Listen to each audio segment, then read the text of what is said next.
The arguments for the existence of God are like the lyrics to familiar television jingles. Sure, intelligent design doesn't make a lot of sense, but everybody knows the words, and sometimes it's fun to sing along. So, the Thinking Atheist presents our top 10 favorite creationist arguments.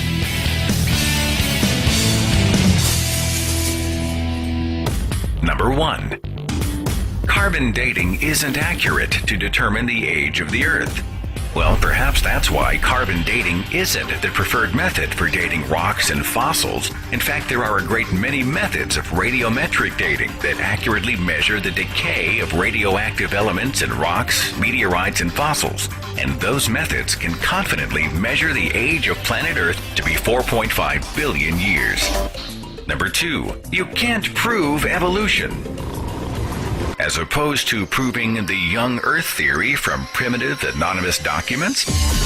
Well, actually, man has unlocked the world of genetics to reveal that all living things have and do evolve, and that similarities exist between the DNA of plants, animals, and humans alike.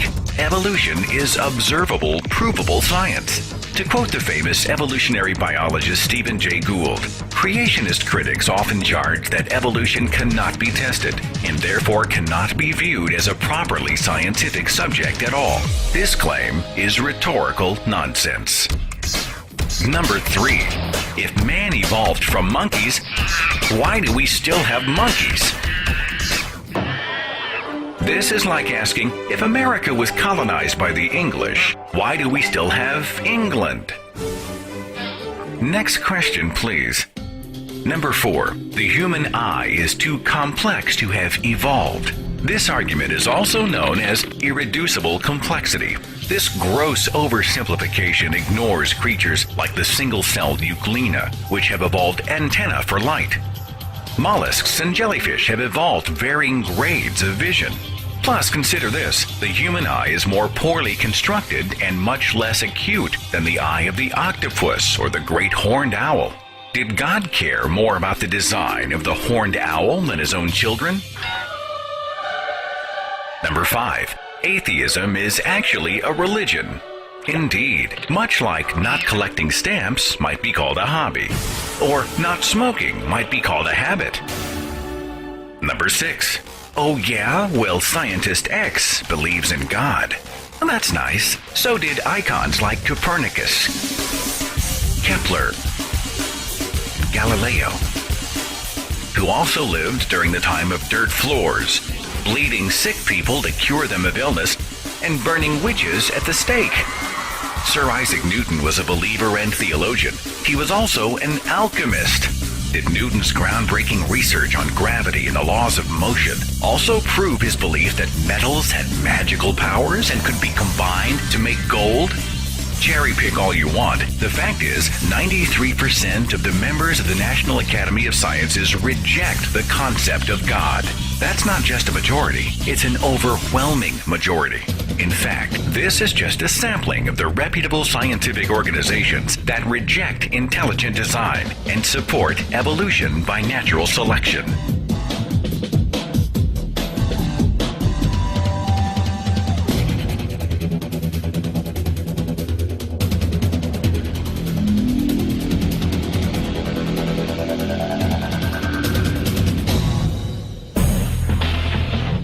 Number 7.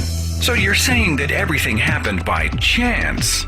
No. Well, chance certainly plays a part in the evolutionary cycle, but natural selection promotes non-random change of specific desirable traits over time. Living organisms didn't just pop into existence by chance, but they did evolve over millions, sometimes billions of years. Number 8. America was founded as a Christian nation.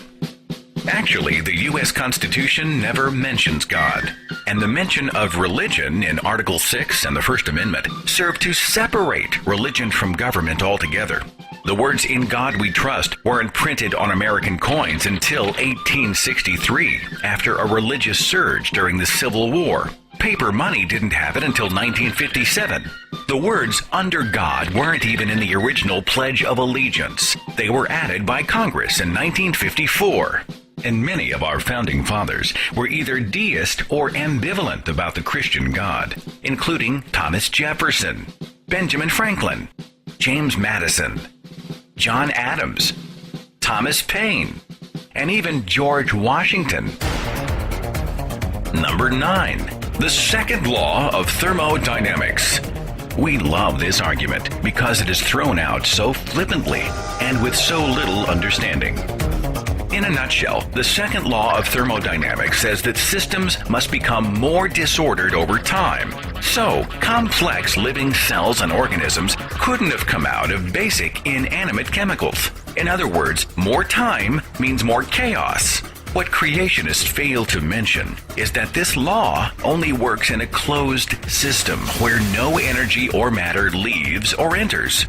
The Earth is not a closed system. It receives outside heat and light from our sun's nuclear fusion, fueling simple organisms so that they can become more complex by consuming other forms of life and non-living materials. Here's an easy way to frustrate this argument when a Christian brings up the second law of thermodynamics. Ask him what the other laws are. When he shrugs and stares into space, you'll know how truly informed he is on the subject. And finally, number 10, our favorite. Adolf Hitler was an atheist. Well, actually, Hitler was raised Roman Catholic.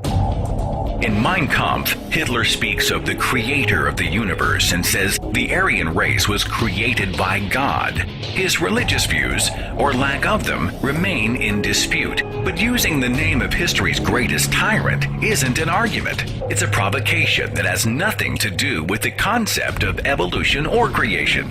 Invoking Hitler is a hot button designed to distract people from the true evidence that God only exists in the imagination of man. So there they are, our top 10 favorite creationist arguments.